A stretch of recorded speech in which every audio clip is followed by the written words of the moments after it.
बोलिए सद्गुरु देव की जय।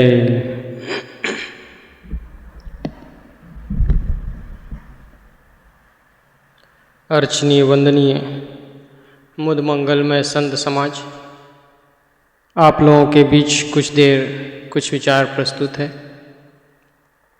अभी हम सब हमारे साथी के द्वारा बहुत ही ज़बरदस्त प्रवचन सुन रहे थे। मैं तो उतना बड़ा प्रवक्ता नहीं हूँ, अपनी समझ के अनुसार कुछ बात रखने का प्रयास कर रहा हूँ।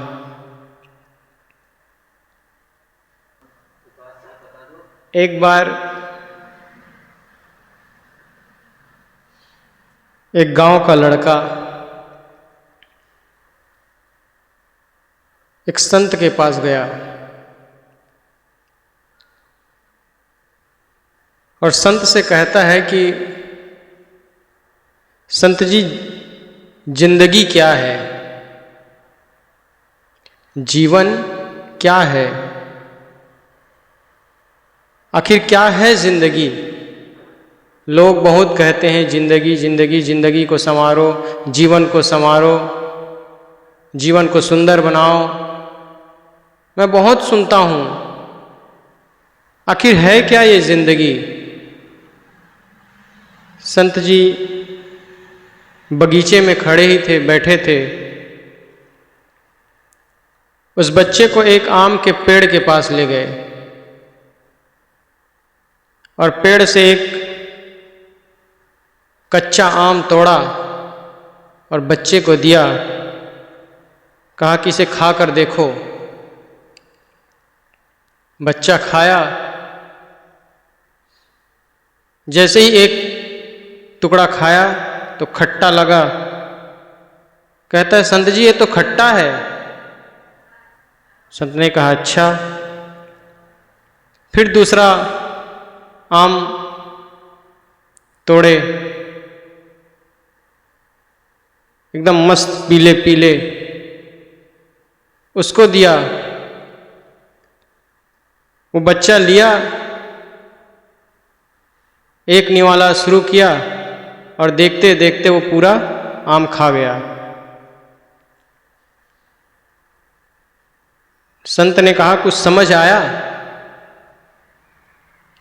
बच्चे ने कहा कि मुझे तो कुछ समझ नहीं आया। कहा, यही जिंदगी है, यही जिंदगी है।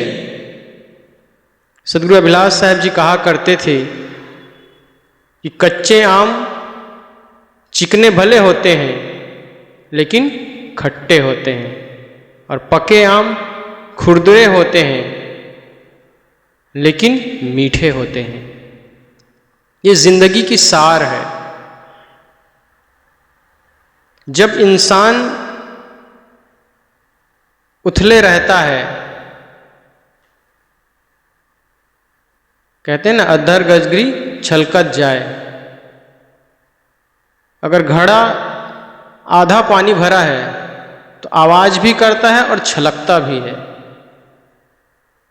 लेकिन वही पूरा भरा हो तो उससे आवाज नहीं होती। वैसे ही जब हम लोगों के पास आते हैं, सामने आते हैं, तो जो हमारा आचरण है, हमारा व्यवहार है, हमारा स्वभाव है, वो बताता है कि हम कैसे हैं। अगर हम अधकचरे हैं तो वो छलकेगा, लेकिन वही अगर हम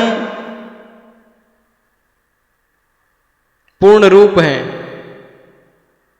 हम पके हुए हैं, तो छलकेंगे नहीं, गंभीर होंगे, शांत होंगे, कभी किसी से मतलब नहीं रखेंगे। इसका मतलब ये नहीं है कि जो लोग लोगों से मतलब रखते हैं, लोगों से बातचीत करते हैं, वो गलत है। ऐसी बात नहीं है। एक तो होती है व्यवहारिक दृष्टि और एक होता है आध्यात्मिक दृष्टि। व्यवहार के दृष्टि में हम जितना लोगों के साथ अच्छे ढंग से व्यवहार कर लेते हैं वहां कुशल माने जाते हैं, और जितना हम गंभीर रहते हैं वहां आध्यात्मिक दृष्टि से कुशल माने जाते हैं। माने जाते क्या होते हैं, और ये हम सबका अनुभव है। कितना भी कोई आकर के लड़ाई कर दे, झगड़ा कर दे या कुछ बोल दे। मैंने एक बार देखा, सुखदेव श्री अभिलाष साहब जी के पास सेवा में था। हम लोग शायद गुजरात के किसी गांव में थे, तो वहां दूसरे संप्रदाय के कोई एक संत आए थे। उनका प्रवचन सुने रहे होंगे कहीं, तो वो तर्क करना चाहते थे उनसे। कई चीजें पूछे पहले और उसके बाद फिर तर्क करके कुछ अपशब्द कहे कि आप नहीं जानते हैं। तो गुरुदेव जी ने कहा कि ठीक है भैया, मैं जितना जानता था उतना आपको बता दिया, आगे आप जैसा चाहें वो कर सकते हैं। कुछ देर वो आदमी बैठा और चल दिया, और वो आदमी दूसरे दिन के सत्संग में फिर आया, और सत्संग के बाद फिर गुरुदेव जी के पास फिर आया। अब मैं सेवा में ही था, मुझे लगा कि आज फिर क्या बोलेगा ये। और कुछ देर के बाद जैसे 5 मिनट 10 मिनट बैठा वो व्यक्ति, और आ करके गुरुदेव जी के पैर बैठे थे कुर्सी में, पैर में सर रख के एकदम इतना रोया इतना रोया इतना रोया कि गुरुदेव जी का पैर पूरा भिगा डाला। गुरुदेव जी ने कहा, हुआ क्या, उठो बैठो। कहा कि कल मैंने बहुत अपशब्द कहा, बहुत गलत किया, मुझे रात में आत्मग्लानि हुई, मैं बहुत तड़प गया। तो जो वास्तविक संत होते हैं वो जब प्रतिक्रिया देते हैं तो इस ढंग से नहीं देते हैं कि सामने वाला क्षुब्ध हो जाए। उनके अंदर गंभीरता होती है। हम इंसान हैं, हमसे गलतियां होती हैं, गलती हमारे रग रग में भरा है। और कहना तो नहीं चाहिए, लेकिन ये सच है कि ये जो हमारा जीवन खड़ा है, ये हमारा जो मनुष्य का तन खड़ा है, ये भी गलती से ही खड़ा है। आज के नहीं, किसी जन्म के किसी पुराने गलतियों के कारण उनका संस्कार, उनका कारण है जो हम यहां पर आज खड़े हैं। ये भी तो गलती ही है। आज अगर हम गलत करते हैं तो किसी दूसरे योनि में जाएंगे। अभी कल ही एक सज्जन का फोन आया था, वो कह रहे थे कि मैं इस जन्म में हमेशा सावधान रहता हूँ, पिता बहुत पहले से सत्संगी हैं तो अच्छा संस्कार मिला है, हमेशा सोचता रहता हूँ कि मेरे से कोई गलती ना हो, कभी कोई मेरे से दुखी ना हो, लेकिन पता नहीं क्यों मेरे अंदर कभी कभी वासनाएं सताने लगती है। लोग ऐसे हैं, दोस्त ऐसे हैं, मैं ऐसे फील्ड में काम करता हूँ कि फोटो स्टूडियो का काम है, लोगों के साथ दूर दूर तक कभी शादियों में कभी पार्टियों में जाना पड़ता है, तो लोग कई चीज़ों में, ऐशो आराम की चीज़ों में, गंदी लतों में मुझे खींचना चाहते हैं। मेरा मन तो नहीं होता, लेकिन कभी कभी भटकता हूँ, भागता हूँ, तो लगता है कि क्या चेक करना चाहिए, देखना चाहिए कैसे होता है। मेरे पास फ़ोन किए कि गुरुजी कई बार आपसे जब होता है तो आपको फ़ोन करता हूँ, आज फिर वैसे ही कुछ स्थिति लग रही है। मैंने कहा कि अच्छा ये बताइए, सांप को आप देखते हैं तो क्या कभी ये मन में आपके विचार आता है कि एक बार ये इससे डंक मरवा के देखूं? बिच्छू को आप देखते हैं तो क्या आपको कभी एहसास होता है या कभी आपके दिल दिमाग में थोड़ा भी विचार आता है कि ये बिच्छू डंक कैसे मारता है, कभी मरवा के देखूं? क्यों नहीं होता है? क्योंकि आपके जहन में बचपन से ये बात घर कर गई है कि ये बिच्छू है, ये सांप है, इससे जहर होता है और इससे आदमी मर जाता है, इसके जहर से हमें दुख होगा, पीड़ा होगा, तो हम उससे बचते हैं। लेकिन आज तक हमने कभी ये चीज नहीं सुना कि इस काम वासनाओं से भी हमारा जीवन दुखी होता है, इन काम वासनाओं में पड़ने से हमें दुख मिलता है या दुख मिलती है, ये चीज हम जानते ही नहीं है। कभी हमें किसी ने बताया ही नहीं कि ये दुख है, ये भी एक पीड़ा है, ये भी एक कष्ट है। लोग तो हमेशा उसे अच्छा ही मानते हैं, और दुनिया की जगत में तो दुनिया का सबसे बड़ा सुख स्त्री सुख माना जाता है। चाहे वो पुराने ग्रंथों में देखिए, कृष्ण के साथ जो रासलीला जोड़ी गई है, ये क्या है? ये गोपियों के साथ रास करना। उज्ज्वल गुरुदेव जी तो कहा करते थे कि ऐसा शायद कभी हुआ ही नहीं होगा, लेकिन लोग जबरदस्ती उसको जोड़े हैं। आज के जितने फिल्म बनते हैं, किसी भी फिल्म में अच्छे से अच्छा फिल्म, लोगों को प्रेरित करने वाला भी फिल्म है, लेकिन उसमें भी प्रेम प्रसंग दिखाएंगे ही दिखाएंगे। किसी न किसी लड़के को किसी न किसी लड़की के साथ मोहब्बत होता ही होता है, उसके साथ प्रेम हो ही जाता है, उसके बिना एक फिल्म अधूरा है। ये क्यों? हमें किसी भी ढंग से ये तो बताया ही नहीं जाता कि ये चीज बुरी है, ये चीज गलत है। और यहां तक कि ऐसे ऐसे विद्वान धार्मिक भी कहे जाते हैं जो लोग उस पर ये कहते हैं कि ये तो शरीर का एक नेचुरल चीज है। नेचुरल चीज तो है कि आप कुछ गलत खाते हैं या कुछ गलत ढंग से पीते तो उसका शरीर पर इफेक्ट पड़ता है, लेकिन उसके कारण आपके मन में काम वासनाएं उत्पन्न होती है। उन काम वासनाओं से आप दूर कैसे होते हैं, इस पर कभी आपने विचार किया ही नहीं। और अनेक आज ऐसे वैद्य हैं, चिकित्सक हैं, गुरु हैं, संत हैं जो बताते हैं कि आप इन चीजों को कंट्रोल करके अपने मस्तिष्क को, अपने ब्रेन को विकसित कर सकते हैं। कहा जाता है कि 40 बूंद खून के बराबर 1 बूंद वीर्य होता है। इतनी शक्ति, उतनी पावर।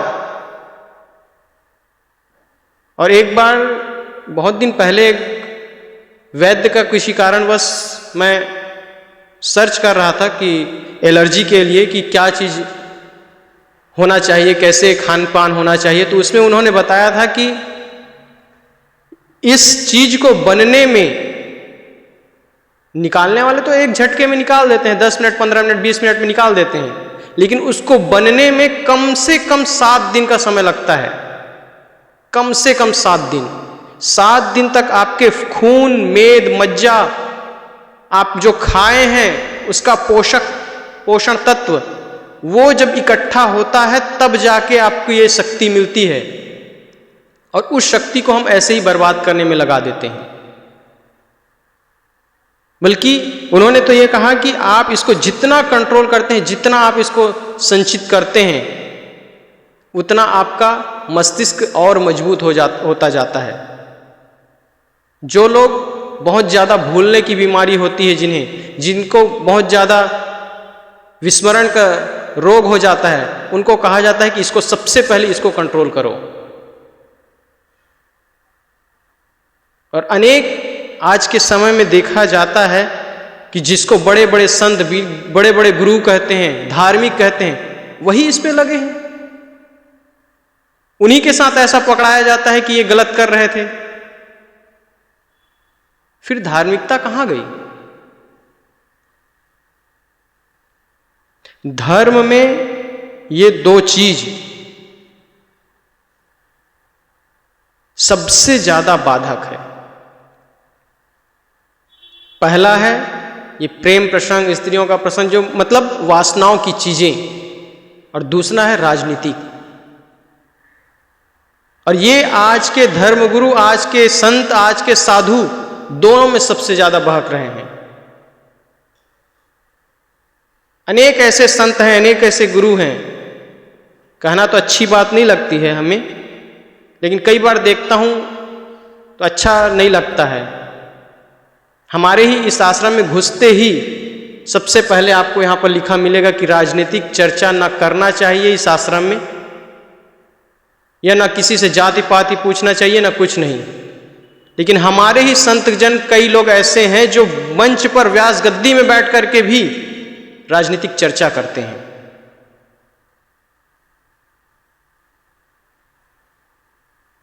क्या सीख मिलेगा? कोई आपके पास मिलने आया है, कोई आप किसी के पास गए हैं, दो लोग, दो भक्त मिल गए, तो आप उससे ज्ञान की चर्चा नहीं करते बल्कि राजनीतिक चर्चा करते हैं। ये आप अपना नहीं, अपने समाज का व्यक्तित्व दर्शा रहे हैं।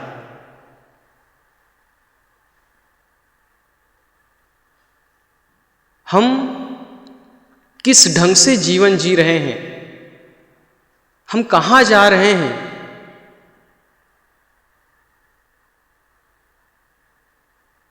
अहो भाग्य है हमारा कि हम ऐसे संतों के समीप बैठे हैं, ऐसे गुरुजनों के समीप बैठे हैं जो हमें जीवन जीने का तरीका सिखाते हैं, जीवन जीने का मार्ग दिखाते हैं। ना बहुत ज्ञान वैराग्य, बहुत बड़ी बड़ी बातें हमारे दिमाग में आ जाए, वो ना हो, लेकिन जो ये कुछ चीजें, उनसे तो हम बच सकें, जिसे हम लोग कहते हैं मोटी माया, झीनी माया। मोटी माया सब तजे, झीनी तजी न जाए, पीर पैगंबर औलिया झीनी सबको खाए। मोटी माया सब तज लेते हैं, ये कहा जाता है, लेकिन आजकल देखता हूं तो मुझे लगता है कि मोटी माया भी तजना आजकल मुश्किल हो गया है। मतलब गाली देना, झूठ बोलना, अपनी इंद्रियों को वश में न कर पाना, लोगों के साथ गलत चर्चा करना, ये तो एक साधारण गृहस्थ आदमी भी इस सब पर विचार करता है और उसको कंट्रोल करता है। हम तो एक साधक हैं, साधना पथ के राही हैं, और हम लोगों से ऐसी गलती होती है। ये मैं ये नहीं कह रहा हूं कि मैं इस सबसे बाहर हूं, मैं इस सब से एकदम अलग हूं, मैं भी उसमें शामिल हूं। मेरे भी जीवन में कई ऐसे दोस्त हैं, कई ऐसी चीजें हैं जो मुझे नहीं करना चाहिए लेकिन हो जाती हैं। कभी कभी तो हंसी मजाक में लोगों के साथ रहते रहते हो जाता है। लेकिन कभी ये हंसी मजाक में हो जाए तो बात अलग है, लेकिन हम कभी अपने व्यवहारिक जीवन को, आध्यात्मिक जीवन को भी उसमें खपा देते हैं तो बुरा लगता है। हम सबको चाहिए कि हम इस दुख भरे दुनिया से, इस संसार से बाहर जाने का उपाय ढूंढें।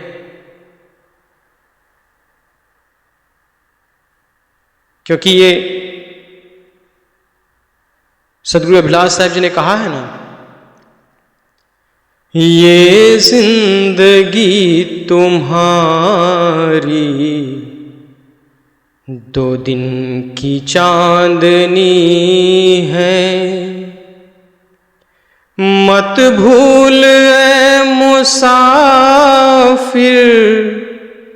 कर ले भजन तू अपना, ये जिंदगी तुम्हारी 2 दिन की चांदनी है। मन के भुलावे में तू आकाश नापता है, नहीं आदि अंत मन की झूठी तेरी कल्पना, नहीं आदि अंत मन की झूठी तेरी कल्पना। ये जिंदगी तुम्हारी 2 दिन की चांदनी है।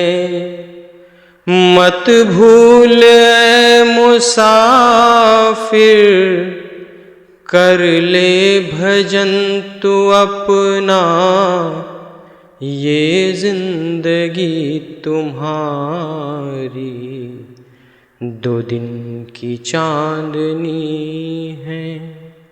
बोलिए सद्गुरु देव की जय।